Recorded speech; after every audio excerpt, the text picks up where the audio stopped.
Les jeunes feux de détresse comme ça, ouais, ça on peut pas rater ça. La petite horloge qui ne fonctionne pas.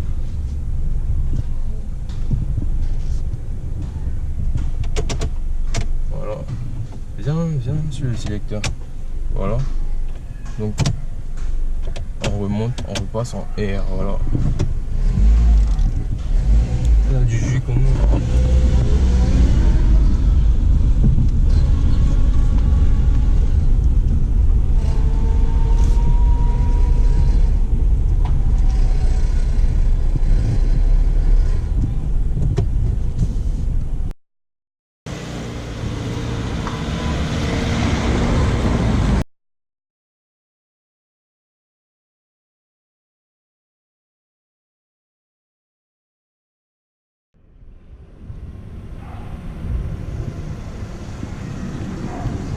Bonjour les amis, encore une fois de plus une vidéo sur 225 Motors. Voilà, aujourd'hui nous retournons en arrière pour filmer ou pour faire une petite présentation de l'ancêtre des CRV qu'on voit aujourd'hui. Donc la CRV en phase 1, voilà. Donc voilà ce que ça donne, voilà ce qu'on a comme coloris, un petit vert.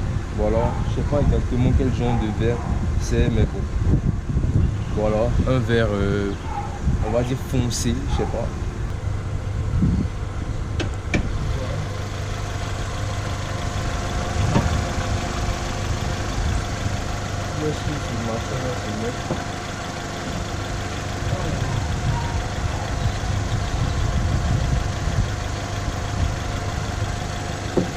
Ok, donc ici.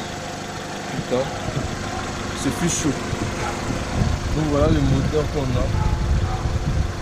C'est un 4 cylindres qui développe, comme je l'ai dit tout à l'heure, environ 140 chevaux. C'est un 2 litres. Voilà. Donc rapproche-toi un peu pour voir.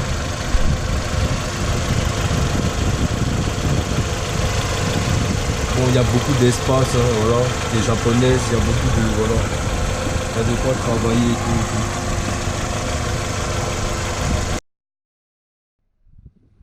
Donc, les phares ici.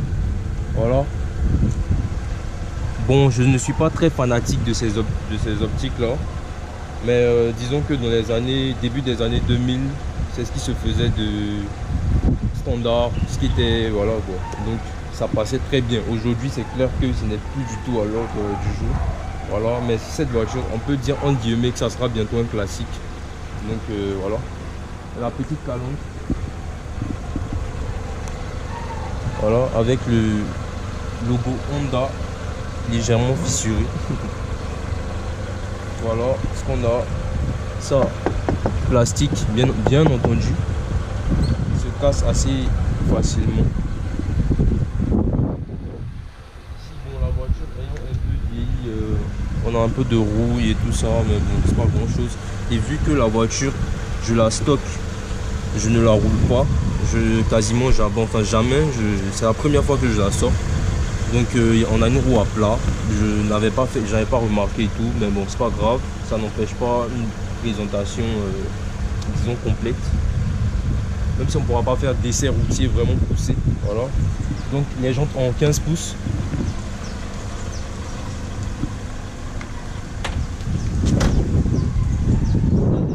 Comme ça là, qui me rappelle un peu ce qu'on retrouve aujourd'hui sur les Cactus, les Citroën de ce genre là, je sais pas, ou bien les Aircross, je sais pas exactement.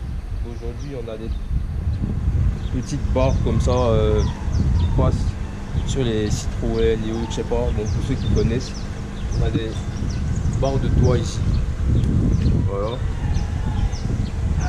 C'est toujours pratique, on va dire.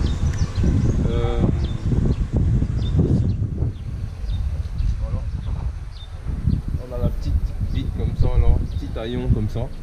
Voilà ce qu'on a dans le coffre. Bon, normalement la roue de secours se met ici, mais bon, pour des raisons évidentes, vu que si la roue reste trop longtemps dehors, vu que la voiture ne roule pas et tout, donc enfin juste pour préserver la roue, pour ne pas l'abîmer. Voilà, donc on garde ça là avec un fût, donc assez de place. Je m'attendais un peu plus quand même pour un petit 4x4 comme ça. Je peux dire qu'elle a l'équivalent d'un coffre de Tucson phase 1 aussi. Voilà. L'équivalent, ça me paraît un peu plus petit, mais ça peut être l'effet visuel aussi qui trompe l'œil, parce que cette voiture elle est un peu plus étroite. Voilà, donc ça peut être ça. Donc voilà ce qu'on a ici. Je referme ça.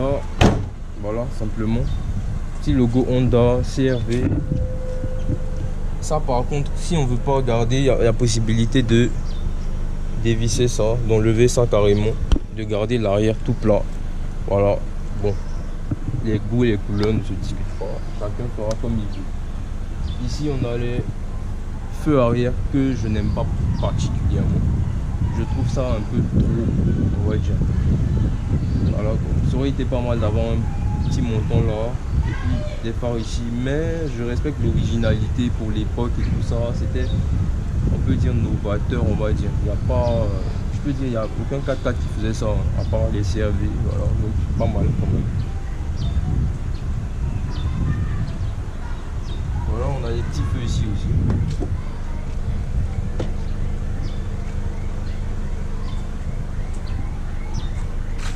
Ici, la petite sortie d'échappement là, mais avec, voilà, vous pouvez voir le gros bout là.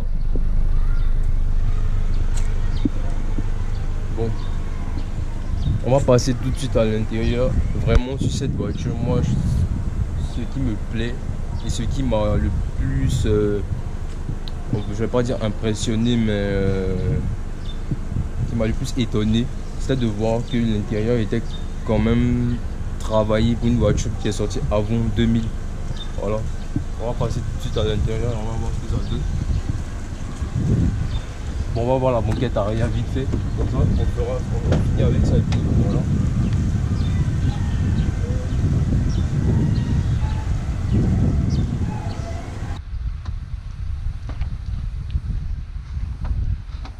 Voilà, on a réussi à décompter la situation de la portière, donc il n'y a pas de souci. Donc voilà ce qu'il y a ici, le petit machin à l'ancienne là, t'es condamné. Voilà. Pour tous ceux qui ont un certain âge, quand on était petit, c'est comme ça. Quand on disait condamnation, décondamnation, c'était ça. Aujourd'hui, ils ont des petits trucs, tu vois. Et voilà ce qu'on a pour les vitres électriques à l'arrière. Déjà, j'ai bien aimé une voiture qui a début des années 2000. Je m'attendais à d'énormes manivelles ici pour voilà quoi, pour souffrir. Mais voilà, on a ça sympa. Franchement, pour l'époque. Qu'est-ce que t'en dis, chère assistante? Tu penses quoi de la voiture d'époque? Elle est pas mal, mais c'est pas à mon goût. C'est pas à ton goût? Non, pas du tout. Mais qu'est-ce que tu penses pour l'époque? J'ai pas dit, est-ce que tu aimes ça? Ouais, ça va. De l'extérieur, ça va. Avec les 4 vitres électriques, tout ça? Ouais, bien. ça va. Mais Bien, sans plus, quoi. Mais sans plus, quoi. Ouais. C'est vraiment un avis féminin. Là, ici, je sais pas trop ce que c'est. Une sorte de plastique avec de la mousse, on dirait, dedans. Voilà. Au toucher, bien sûr. Vous pouvez pas toucher via l'écran. Donc, je vous retranscris ce que je touche. Ici, par contre, c'est du plastique, mais recouvert d'une matière plus dure. Donc là, il y a de la mousse en dessous. Vous pouvez voir, je pense, que ça s'enfonce. Ici, c'est plus dur. Ici, j'aime pas trop. Plastique, mais bon, ça reste une japonaise, donc on a beaucoup de plastique, un peu partout. Voilà, il y a beaucoup de place à l'arrière, bonne position assise. Voilà, vous pouvez constater que je suis assis comme le sénateur, voilà, comme le roi.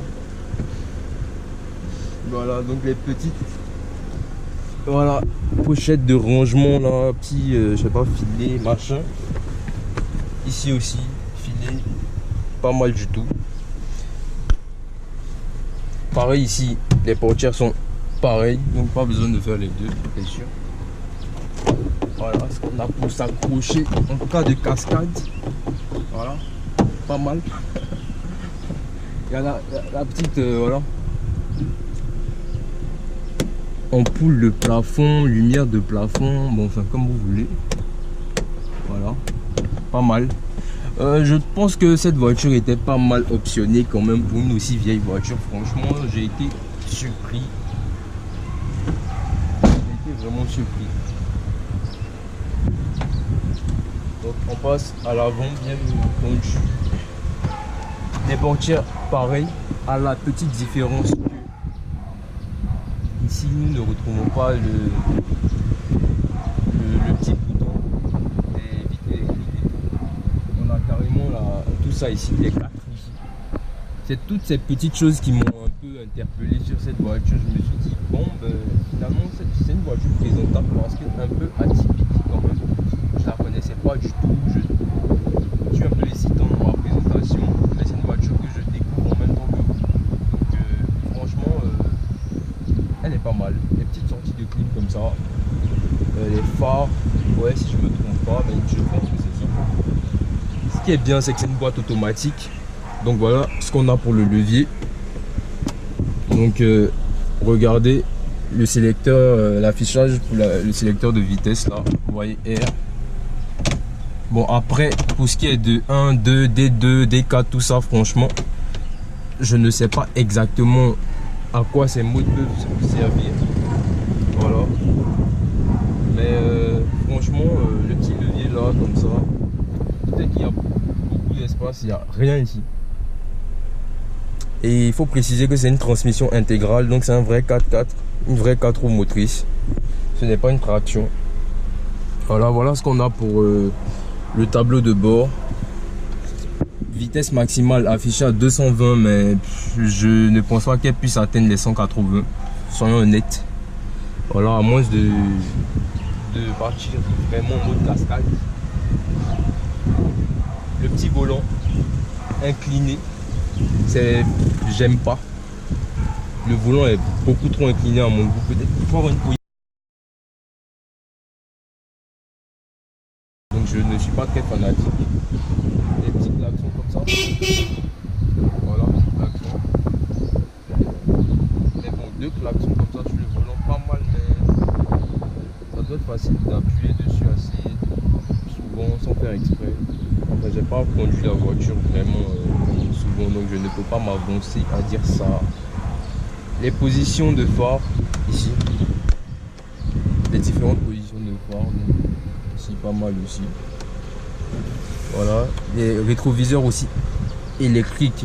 Franchement, moi je m'attendais à un truc vraiment archaïque, tout fait de façon manuelle et tout. Mais je constate que déjà à l'époque ils étaient quand même pas mal. La pédale d'accélération est minuscule. Regardez un peu le truc. Comparé à la pédale d'accélération de la Mercedes là, putain, ça n'a rien à voir. Minuscule. Il y a le petit machin pour le coffre, pour l'ouvrir de façon automatique aussi, qui est pas mal. Voilà, bon, il y a beaucoup de petites options. Voilà, comme ça par contre, je ne savais pas, on vient de découvrir ensemble que ça permettait de... C'est un lave-phare, on a un lave-phare. Mon assistante s'est pris de l'eau en pleine figure. Ça va, assistante? Donc voilà, on vient de découvrir ensemble à quoi ça servait. Quoi de mieux?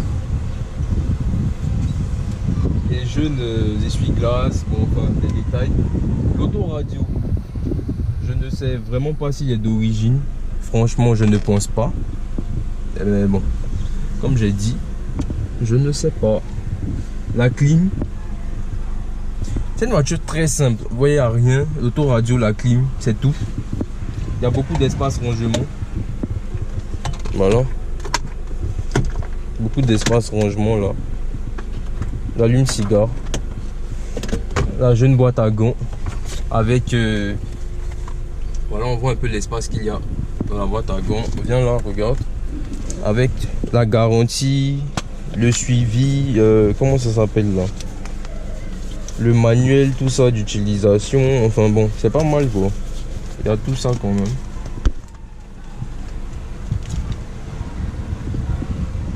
Honda, pas mal. Ici aussi, le petit levier là, bien ici, le frein à main. Voilà. Donc frein à main bien positionné ici. Ça par contre j'aime bien. Même si je le trouve assez bas. mais ça va. Ici, on a des portes gobelets. Voilà. Avec ce petit truc là, je sais pas exactement. Passe derrière s'il te plaît. Comme ça, tu...